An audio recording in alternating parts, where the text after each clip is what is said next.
Hello everybody, my name is Chris Provost. In today's video, we're going to talk about why is Disney no longer listening to its fans? It's because they can't. I'm going to break it down for you. But before we do all that, hit the subscribe button, hit that bell notification. You guys know the drill by now. And if you like this video, after you're done watching, you feel like you learned something, you like it, just hit the like button. It's not just a way of saying, congratulations, Chris, that's a good video. If you are really feeling generous, hit the subscribe button. All right. So why is Disney not listening to the fans? Because here, you guys, the fans are kind of clamoring out there. They're upset. A lot of people are upset with Genie Plus. They're upset with the reservation system. And they're out there talking about this and we're talking to Disney about it. But Disney doesn't seem to be listening or hearing what we're saying. And I want to break down why they're not listening to us. So I have 4 points. I'll just real fast. These 4 points here, I'm going to break it down. These different 4 points as to why I think Disney is not listening to their fans anymore. Point number 1, right here. We, as a consumer, we feel that we are in a relationship with Disney. We love Disney. We think Disney is great. And we feel like we're in this relationship with Disney. And we think that we love Disney and we think that Disney loves us. I think that in the past, it might have been that way. Disney did treat their consumers and their customers with this pride and this greatness that we love. And then we get little sound bites like this. Let me read you this quote. So this is almost exactly 1 year ago. January 11th of 2023, Josh D'Amaro, he gave an interview with the New York Times. In an interview, he said this: "We want to make sure our fans are feeling the love," Josh D'Amaro said. "We are listening to them and we're trying to adjust." The chairman also added, "I have a lot of face-to-face conversations with guests when I'm walking in the parks and I read their comments online. If you move a tree, if you change a procedure, if you start asking for reservations, that's a big deal to our guests. They care. They really, really care. And if people care that much, then I have an obligation to listen." Let me read that again. "Then I have an obligation to listen, and when appropriate, to make some changes and modifications." So a year ago, Josh D'Amaro, and I like Josh D'Amaro a lot. He said, he goes, it's an obligation. I have an obligation to listen to fans. He goes, you guys care so much. And because of that, we feel that we're in this equal relationship with Disney. We feel like Disney's talking to us and we're talking to them. It's going back and forth, but we're not. We're not in an equal relationship with Disney. Who is Disney in a relationship with? Who are they truly in a relationship with? Well, I'm going to get back to that. I'm going to put a little pin in that for a moment now, and we're going to come back and I'll tell you that, I think, at the end of this video.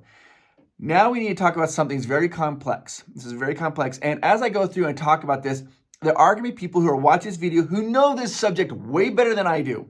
And if you want to add to it, put it down in the comments down below. Please help educate us on this particular topic. But be kind and put your comments in nice, concise little ways that maybe people who don't have as experience with the stock market, they can learn to understand it a little bit better. We need to talk about number 3, the stock market and what's going on. So what is the stock market exactly? And again, I am just going to do a simplified version of the stock market and how I think it's affecting Disney, how I think it's affecting Disney's relationship with us as fans. Stock market, the whole idea of the stock market is that I, as a consumer, can see a company that I like. I'm like, wow, I really like that company. And that company, I want to put money into that company. And in return, the company is going to give me some ownership. I'm going to own part of that company called a stock. And as the company becomes more, as they make more money, guess what? My ownership stock is going to be worth more. So if I ever sell that off, I've made some money. Now, if I put money in that company and that company does terrible decisions and goes down, then my ownership becomes worth less. My stock becomes worth less. And so if I end up selling it, it's going to be worth less money. That's kind of the idea of the stock market, but it's not really how it works, but that's what people say it is like, okay, the stock market. So here's what I want to talk to you guys about. I want to show you for fun. We're going to kind of go through this. Let's pretend that you guys and we've started our own corporation, okay? And we're going to call it the PPP Corp. PPP Corp. Now, the PPP Corporation, we have one product, and our product, I'm going to call our product just G1. We have one product. We also have 5 employees. We have employee A, B, C, D, and E. And each of these employees, we're very, very equal. We believe in everybody being treated fairly. So of all our 5 employees, they're all paid the same. And for simplicity, I'm just going to do simple math. They each get paid $100 a year, okay, for a total of $500. That's our employee cost right there, is $500 for our 5 employees. And they worked really hard. Those 5 employees worked really hard. They came up with this really great product called the G1. And we're like, gosh, this is great. So now we got to get this product built. So we go out, we start doing manufacturing, and we find a firm, a little manufacturing place in Iowa. And Iowa's like, hey, we can do that for you guys. And Iowa starts to make it for us. And to manufacture it costs $200 a year. $200 a year. And then we get the products that start coming in. We're like, this is great, the product's great, but we have to get the word out to the people on the street. We have to let people know, hey, we've got this amazing product. We got this G1 product. You need to buy it. So we put money into marketing so that way people can learn about our product, and that costs $200 as well. So if you look at this, it's $500 for employees, $200 for manufacturing, $200 for marketing, for a total of $900. That's what our cost is $900. And at the end of the year, we go out and we sell all our G1 products, and guess how much money we make? We make $900. Yeah, we make exactly how much you spent, $900. Now, in anywhere else in the world, that would be considered like a huge success. Because look, we're not in debt. We covered all our costs. All our employees got paid. Our manufacturing costs were taken care of. Our marketing costs were taken care of. It was awesome. But at one point, for some reason, what happened, I decided, I'm like, you guys, you know what? PPP Corp should be on the stock market, and people can invest in it. And so here's what happens is that rather than just, remember I gave an example how like if I saw a company I liked and I gave them money, well, that's what's supposed to happen. But really what happens is other corporations end up seeing, like a large corporation looks at another company, it's like, that company's gonna do well. Let's buy a bunch of shares in that company. We're gonna buy a bunch of shares in that company, and when their stock goes up, we can sell those shares, and in our company, we've made money. So these huge, giant companies are buying shares and buying up all the time. We're talking millions and millions of shares of stock and doing this. And this big giant company comes in and they buy a lot of our stock. They buy all this PPP Corp stock, and they're like, Chris, it looks great. Your costs were $900 and you made $900. We love it. So we bought a huge stake in your company, where now we got a board of directors on your for your company. And the majority of the people who are sitting on that board of directors are from our company, but don't worry about it, you'll be fine. Well, the next year goes along, and the next year we do it again. We sell $900 worth of G1 products, and everybody's like, we're all happy. We're like, yay! But you know who's not happy? The stock market. The stock market comes back and it's like, Chris, you know what? You didn't make more money. You made the same amount of money. You need to make more money. And if you don't make more money, then we're going to probably fire you. Yeah, we're going to get rid of you, put somebody else in this company who's going to make more money, because we need to make more money. We've invested a lot of money with you. So you have to make more money immediately. And they put all this pressure on me. I'm like, oh my gosh, I got to make more money. So now we're going to kind of talk about this here. These are different ways that corporations can make money quickly and try to come up with to increase their stock prices, right? Well, number one, the easiest way is I can look at my 5 employees and I can just say this. I'm like, oh my gosh, you know what? Employee E, all right, we'll just get rid of employee E. Yeah, that's true. These 4 employees here, we're going to have a lot more work to do. We're going to have a lot more work to do because we got rid of employee E. But guess what? Now that's only going to be worth $400. So our costs, we've gone down. Yay, we've gone down. And at the end of the year, guess what? Instead of $900, it only costs us $800 to do this.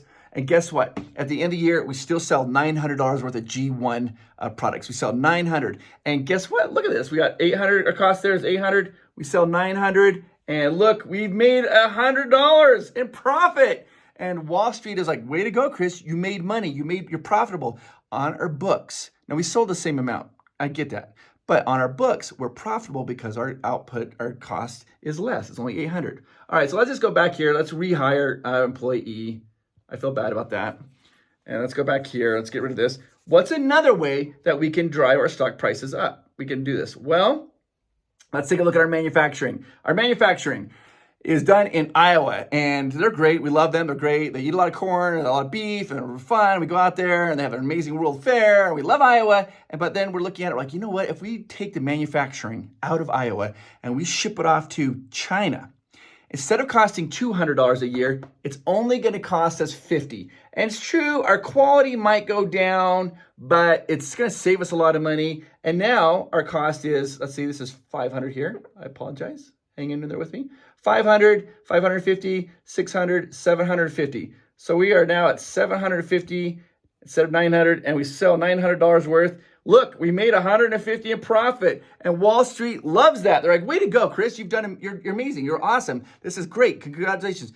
But the problem with Wall Street is every quarter they want that to go up. I want my profitability to go up. Every time it has to go up. That's the problem with the stock market. Is that doesn't happen anywhere. That goes against every natural law. Something that goes up has to come down at some point. You can't sustain forever, but Wall Street demands that we do it. Okay, so let's go back to this here. Let's just go back here. Let's go back. Let's pretend we still are in Iowa. Our manufacturing costs. What's another way we can make more money? Well, we could come up with a brand new product. Let's come up, instead of selling one product, let's sell two products. And let's call this product G+. We're going to sell this. This is called the G+ product. So now we have two products. Now we understand, here's what's going to happen. We got the same amount of employees. Manufacturing cost is going to double because now we have to do manufacturing for G1 and G+. Marketing, we're going to double that because we need people to understand we got a new product. They're marketing for G1 and G+. So now we're looking at 500, 600, 700, 800, 900, 10, 11, 12, 1,300. That's our cost. But guess what? Because we got this brand new product, we sold 2,300. That's right. We made this profit of 1,000. Woo! Wall Street is freaking out. They love it. They think it's great. They're like, holy cow, Chris, you've made some money. You got a new revenue source. You got G1 and G+. It's amazing.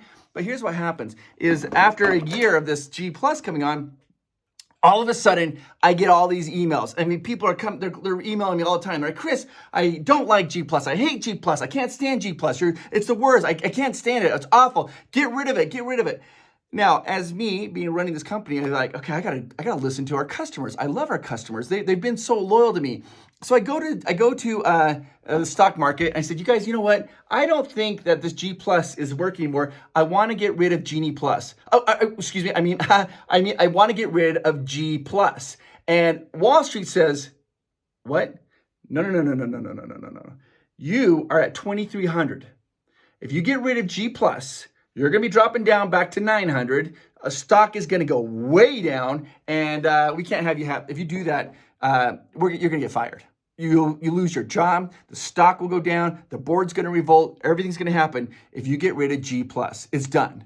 So now I have a choice. Right now I have a choice. That's running the corporation. I can either listen to my consumers.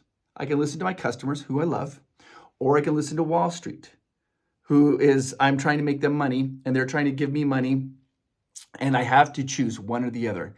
If I choose to get rid of G+, I am going to lose a revenue stream. It's going to make Wall Street very angry. That is what I think is happening right now. So we talked about stock market. That is what's happening, I think, right now with Disney. Disney's trying to balance this people versus money. People versus money. Like, what is most important to them? And when I say who is Disney in relationship with, we go back to number 2, they're in relationship with the stock market. And don't get angry at this. Disney is a for-profit company. They're there to make money. They have to be making money. If they didn't make money, then all the parks and everything would shut down. But the problem they're having lately is that they had somewhere along the way, and I don't know when exactly. I think in my heart of hearts, I believed Disney used to listen to the customers and to the clients and to us. And when we would talk to them, they're like, yes, that's a great idea. And they would listen to us. I felt like we had this back and forth relationship with them, and we felt like we were in a relationship with them, and we loved them. I think at some point that shifted. And I don't know, maybe it was under Chapek, or maybe it was Iger, or maybe just the stock, or the board directors. I feel that Disney's loyalty now lies to 100% on focusing on maintaining their revenue sources and their stocks, make sure the stocks are going up. And they know that we're upset, but they can't do anything about it, because if they do what we ask them to do, their stock's going to go down according to Wall Street. And so I don't think Disney can listen to us. I wish it was some other way. And when we get those quotes like from Josh D'Amaro saying we're obligated to listen to our fans, we love to hear that, but we need to see them actually listen to us and do something. Just passive listening does nothing, right? You're just like, oh, that's great. And you just walk out of the room. And like any relationship, when somebody tells you something, you need to listen and act upon that. That's how you have that give and take relationship. I feel like right now we're just talking and nobody's really listening to us, even though they say they are. Now, this was a very complicated subject, and I realized I watered it down. I understand that. So don't come at me and say, Chris, you didn't talk about this. You didn't talk about margins. I get it.